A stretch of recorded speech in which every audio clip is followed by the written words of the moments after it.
She said, "My work husband is just a friend. You being jealous is controlling and shows you have small d energy." I saw her texting him hearts. I replied, "You're right." Then I ghosted her, blocked her everywhere, and started dating the woman she was always jealous of. When she showed up at my job crying about closure, she learned that some doors stay shut forever. I, 32M, am a lead diesel mechanic for a commercial shipyard. I fix the engines on tugboats and container ships. It is loud, dirty, precise work. If I mess up a valve timing or a seal, a ship dead in the water costs the company $50,000 an hour. There is no gray area in my line of work. I clock in, I solve problems, I clock out. I don't like drama, and I don't like people who play games with definitions. My ex-girlfriend Vanessa, 28F, lived entirely in the gray area. We had been dating for 18 months. She worked in pharmaceutical sales, a job that involved a lot of networking, client dinners, and corporate vocabulary that sounds good but means nothing. For the first year, things were solid. Vanessa was high energy, fun, and affectionate. She had her own apartment downtown, and I have my house near the docks. We didn't live together, but she spent 4 or 5 nights a week at my place. She kept a drawer and a toothbrush, but she maintained her own lease and primary address. That detail is important later. The trouble started about 4 months ago when Todd joined her sales team. At first, Todd was just a name. Todd is so funny, or Todd messed up the coffee order. Innocent stuff. I didn't care. I have female colleagues at the shipyard. Rare, but they exist, and it's strictly professional. I assumed she operated the same way. I trust until you give me a reason not to. But then, the work-husband dynamic started. It wasn't one big event. It was 1,000 little cuts. A slow erosion of boundaries that she insisted was normal corporate culture. She started texting constantly in the evenings. We would be watching a movie, and her face would be lit up by the blue light of her phone, giggling. "Who's that?" I asked one night, pausing the movie. "Just Todd," she said, not looking up. "He sent me a meme about our boss." "It's 10 p.m. on a Tuesday," I said. "Doesn't he have a wife?" She rolled her eyes. "He's separated, or complicated, whatever. He's just a friend, Mark. God, don't be weird." Then came the work lunches that turned into happy hours that went until 9 p.m. She would come over to my place smelling like expensive cocktails and men's cologne, the kind of cheap, musky stuff that lingers in elevators. "Todd hugged me goodbye," she explained when I wrinkled my nose. "He's just really affectionate. It's platonic. Europeans are like that." "Todd is from Ohio," I pointed out. "You're being ridiculous," she snapped. My mind flipped this moment. I started to hate her. Mentally, I was no longer in the relationship. I started to pull back. I stopped initiating dates. I stopped texting her good morning every day. I was observing. When a machine starts making a weird noise, you don't hit it with a hammer immediately. You listen to figure out where the friction is. The friction was Todd, and the lubricant was her blatant disrespect. 3 weeks ago, we were at dinner at a nice steakhouse. Her treat. I had just finished a 60-hour week on a harbor tug engine overhaul. My back ached, my hands were stained with grease despite scrubbing them raw, and I just wanted a nice meal. Vanessa spent the entire appetizer course on her phone. "Can you put that away?" I asked, cutting into my ribeye. "We're at dinner." She huffed and placed the phone face down. "You are being so moody lately." "I'm not moody," I said. "I'm just tired of competing with Todd for your attention. If you want to talk to him, go talk to him. But don't do it on my dime." That is when the mask came off.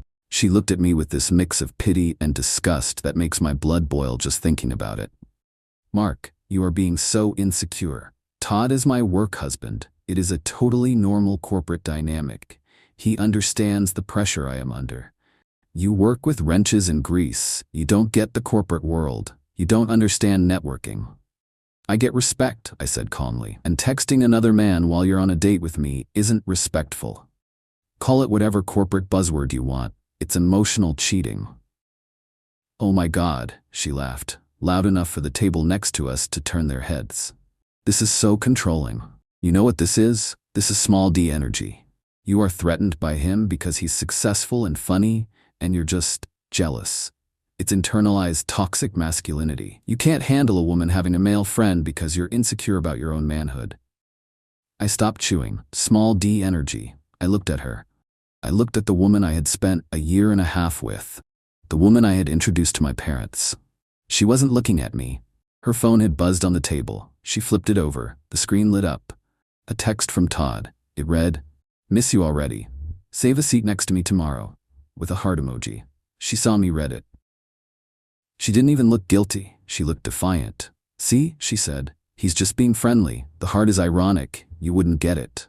I sat there for a moment. In my head, I walked through the diagnostics. System. Relationship. Status. Catastrophic failure. Repairable. No. Action. Scuttle the ship. I didn't yell. I didn't flip the table. I didn't demand she delete his number. That is what a weak man does. He bargains for respect. A strong man knows that if you have to bargain for it, it's already gone. I wiped my mouth with the napkin and placed it on the table. "You're right," I said. Her face softened into a smug smile. "I'm glad you admit it. You really need to work on your insecurity, Mark. It's not attractive. I need a man who is secure enough to let me shine." "No, I mean you're right," I repeated. "I shouldn't be jealous, and I shouldn't be controlling. You should be free to do whatever you want." I signaled the waiter for the check. I paid. I didn't let her pay a dime. I wanted the clean sheet. I wanted zero debt, zero leverage, and absolutely no reason for her to say I owed her anything. "Are you ready to go?" I asked. "Yeah," she said, tapping out a reply to Todd. "Let's go back to your place." "I'm tired." "Actually," I said, "I'm going to drop you at your apartment. I have an early shift." She looked annoyed but agreed. The car ride was silent. She was texting Todd the whole time, giggling softly. I pulled up to her building downtown. Since she had her own lease and her own place, I wasn't kicking her out of her home. I was just returning her to it. "Call me tomorrow," she said, leaning in for a kiss. I turned my head so she kissed my cheek. "Good night, Vanessa." She frowned, got out, and slammed the door. As soon as she was inside the lobby, I drove home. I walked into my house. I went to the bathroom. I took her toothbrush, her face wash, and her specialized shampoo. I went to the bedroom. I took her clothes from the drawer. I took the shoes she left by the door. I put everything into 2 garbage bags. I put the bags in the trunk of my truck. I drove back to her apartment building. It was midnight now. I didn't buzz up. I left the bags in the vestibule with the doorman, who knows me. Giving these back to her, I told him, handing him a 20. She left them at my place. "Don't buzz her until I'm gone." Then I drove home. I sat on my couch, opened my phone, and went down the list. Phone number blocked, Instagram blocked, Facebook blocked, LinkedIn blocked, Venmo blocked. I didn't send a breakup text. I didn't write a letter explaining my feelings. I didn't give her the satisfaction of a fight. She said I had small d energy for caring? Fine, now I don't care at all. I ghosted her, completely. The next morning I went to work. I felt lighter. Around 10 a.m., my blocked folder started logging attempts. Blocked call from Vanessa, 4 attempts. Blocked message, Mark? Why is my stuff with the doorman? Blocked message, is this a joke? Pick up. Blocked message, you are being so childish. Call me. I didn't respond. I kept working on the valve assembly. By the afternoon, she switched tactics. She called my best friend Dave. Dave works with me at the yard. He knows the score. Dave walked over to my station while I was calibrating a fuel injector. "Hey," Dave said, wiping grease off his hands. "Vanessa is blowing up my phone. She says you're having a mental breakdown and threw her out." "I didn't throw her out," I said, not looking up from the engine. "She has her own apartment. I returned her property to her legal residence. Legally, I just did her a favor." "She said you broke up with her because she has a friend named Todd." I put down the wrench. "She told me my discomfort with her emotional affair was small d energy and controlling. So, I removed the control. She's free to be with Todd. I'm out." Dave laughed. A deep belly laugh. "Small d energy? Coming from the guy who lifts engine blocks? Damn, okay, I'll handle it." Dave texted her back. "Mark is fine. He just realized you two aren't compatible. He asks that you respect his space." She didn't respect the space. She showed up at my house that night. I have a Ring doorbell. I was inside eating a steak and watching a documentary about WW2 logistics. My phone buzzed. Motion at front door. I checked the camera. It was Vanessa. She was banging on the door. She looked furious. "Mark, open the door. You can't just ghost me after 18 months. This is abuse. This is gaslighting. I know you're in there." I didn't move. I didn't turn on the porch light. I sat there and ate my steak. She banged for 20 minutes. Then she started crying. Then she started screaming that I was a coward. Eventually, my neighbor, Mrs. Gable, a 70-year-old woman who takes no prisoners, came out onto her porch. Honey, Mrs. Gable yelled, he obviously doesn't want to talk to you. Go home before I call the cops for disturbing the peace. Vanessa left, screeching tires as she peeled away. The next day, the flying monkeys arrived. Her friends, the squad. I got DMs from 3 different women telling me I was a misogynist, that I was fragile, that I couldn't handle a strong woman with a career. Friend 1, you are pathetic. She was just networking. Friend 2, real men don't ghost. Friend 3, you'll never find anyone as good as her. I didn't argue. I blocked them all. See, here is what guys need to understand. Explaining yourself to people committed to misunderstanding you is a waste of time. It's like trying to explain aerodynamics to a fish. They don't live in your world. Now we need to talk about Elena. Elena, 30F, works as a logistics coordinator at the shipyard. She manages the flow of containers, heavy equipment, and the massive trucks that come in and out of the port. She is sharp, professional, and carries herself with a quiet confidence that is terrifying to insecure people.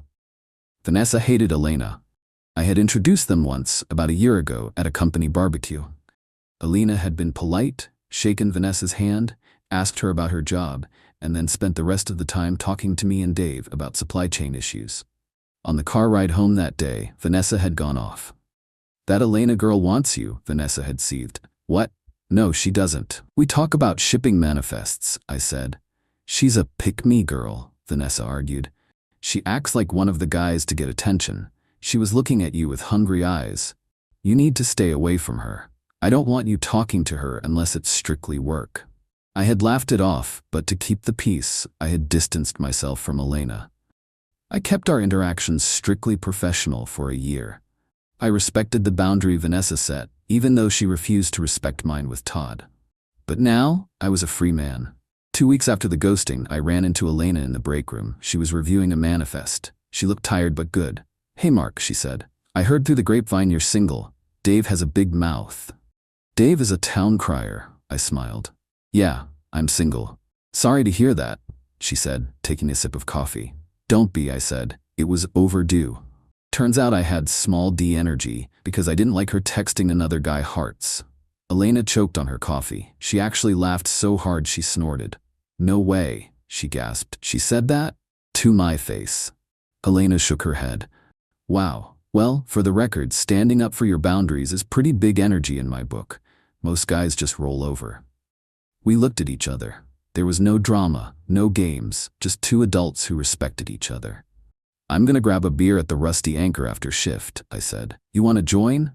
I'd love to, she said, but I'm buying the first round. I just got a bonus. We went out. We talked for 3 hours. We didn't talk about vibes or networking. We talked about work, about our families, about how hard it is to find decent people these days. We started dating. It wasn't a whirlwind romance. It was steady. It was easy. Elena didn't need constant validation. If I was busy working late, she texted, "Copy that. Dinner is in the fridge." If we went to dinner, she left her phone in her purse. It was peace. It had been 6 weeks since I ghosted Vanessa. I was moving on. I assumed she was happily work-husbanding with Todd. I was wrong. Apparently, my total silence drove her insane. Narcissists hate being the villain, but they hate being irrelevant even more. By blocking her and not giving her the closure fight she wanted, I had denied her the victim narrative. She couldn't tell people I screamed at her. She could only tell people I vanished. And then she found out about Elena. I had posted one picture on Instagram, just a photo of 2 beers on a table at sunset, tagging Elena. No caption, just the tag. Vanessa must have been stalking me from a burner account. Last Friday, I was in the shop. It was 3 p.m. I was covered in grease, working on a piston assembly for a tugboat. My radio crackled. It was dispatch. Mark, we have a situation at Gate 4. A civilian vehicle is blocking a delivery truck. The driver is refusing to move and is demanding to speak to you. Security is about to tow it, but she's screaming your name. My stomach dropped. Not fear, annoyance. Copy, I said. I'm en route. I wiped my hands on a rag and walked the 1/4 mile to the main gate. There she was, Vanessa. She had parked her Audi right in front of a flatbed truck carrying steel plates. The trucker was honking. Security guards were yelling. She was dressed up like sales meeting, dressed up. Heels, blazer, full makeup. She looked completely out of place against the backdrop of cranes, rusted steel, and industrial grit. She was arguing with Jerome, the head of security. "I just need 5 minutes," she was pleading. "He's my boyfriend." "Vanessa," I said, walking up. She spun around, her face lit up with that manic hope. "Mark, oh my God, finally. You blocked me everywhere. Do you know how traumatizing that is?" "Move your car," I said. "You are blocking a commercial shipment. That's a federal violation in a secure port." "We need closure," she yelled, ignoring the massive truck behind her. "You can't just end it like that. We need to process this. And I saw you're with her, that truck stop girl Alina." "I knew it. You were cheating on me the whole time, weren't you?" "The audacity." "I didn't cheat," I said. "I left. You were the one texting Todd Hearts. Remember? Small D energy?" "That was a joke," she shrieked. "You threw away a partnership for a joke. I love you, Mark. Todd means nothing. He's actually really annoying. I just like the attention. I can cut him off. Just come back. We can go to therapy." I looked at her. I really looked at her. I saw a woman who used people. She used me for stability. She used Todd for attention. And now that her stability was gone, she was trying to claw it back because Todd probably didn't want to pay for her dinners or listen to her drama. "I don't want therapy," I said. "I want you to leave my job site." "You're dating her just to spite me," she accused. At that moment, a golf cart pulled up. It was Elena. She was the logistics coordinator. Obviously, she'd been called because a truck was blocked. Elena stepped out holding a clipboard, wearing her hard hat and vest. She looked at the scene. She looked at Vanessa. "Is this the obstruction?" Elena asked me calmly. Vanessa glared at her. "You stole him, you homewrecker." Elena didn't flinch. She didn't yell back. She just looked at Vanessa with professional indifference. "Ma'am," Elena said, "you are trespassing on a MARSEC Level 1 facility. You are blocking a scheduled delivery. If you do not move your vehicle in 30 seconds, I am authorizing the Port Authority to tow it and impound it, and I will have you barred from the premises permanently." Vanessa looked at me. "Mark, are you going to let her talk to me like that?" "She's doing her job," I said. "Something you wouldn't understand. Go home, Vanessa." "Jerome," Elena said to the guard. "Call the tow truck." "No," Vanessa screamed. "Fine, I'm leaving." She got in her car, slammed the door, and reversed aggressively, nearly hitting the security bollards. She sped off, middle finger out the window. Elena watched her go, then made a mark on her clipboard. "Sorry about the delay," Elena said to the truck driver. "You're good to clear." She looked at me and winked. "Dinner at your place?" "You bet," I said. It has been a week since the shipyard showdown. Vanessa tried to spin the story on social media. She posted a long video about toxic men and narcissistic discard. It didn't go the way she planned. See, she forgot that we live in a semi-small community. People talk. People knew about Todd. A mutual friend sent me screenshots of the comments on her video. Friend 1, "Didn't you brag about your work husband buying you lunch every day?" Friend 2, "Wait, Mark is the most chill guy I know. If he blocked you, you probably deserved it." Friend 3, "Isn't this the guy who fixed your car for free? Maybe stop posting." She deleted the video. As for Todd, I heard through the grapevine that once Vanessa was single and turned her full, high-intensity focus on him, he panicked. He liked the flirting when she was taken. It was safe. When she showed up at his door expecting a relationship, he ghosted her too. Irony is a beautiful mechanic. I'm doing great. Elena and I are planning a weekend trip up the coast. She drives her own truck, pays for her own beer, and doesn't need a work husband because she respects the man she comes home to. The other night, Elena and I were sitting on my porch. "Do you miss the excitement?" Elena asked jokingly. "The drama? The high-stakes sales pitch?" "Not even a little bit," I said. I checked my phone. 0 unread messages. 0 drama. Just a notification that the tide tables for fishing tomorrow were looking good. "You know," I said, putting my arm around her, "I think I finally found the right energy." "Big D energy?" she smirked. "No," I said, kissing her forehead. "Peaceful energy. That's the only kind that matters. Fellas, listen to me. The moment she insults your manhood to defend her disrespect, the relationship is over. Don't argue. Don't fight. Don't try to prove you're secure. Agree with her. Tell her she's right. and then vanish. There is nothing that haunts a manipulator more than a victim who refuses to play the game. And if you're lucky, you'll find an Elena who was waiting for you to stop playing games too.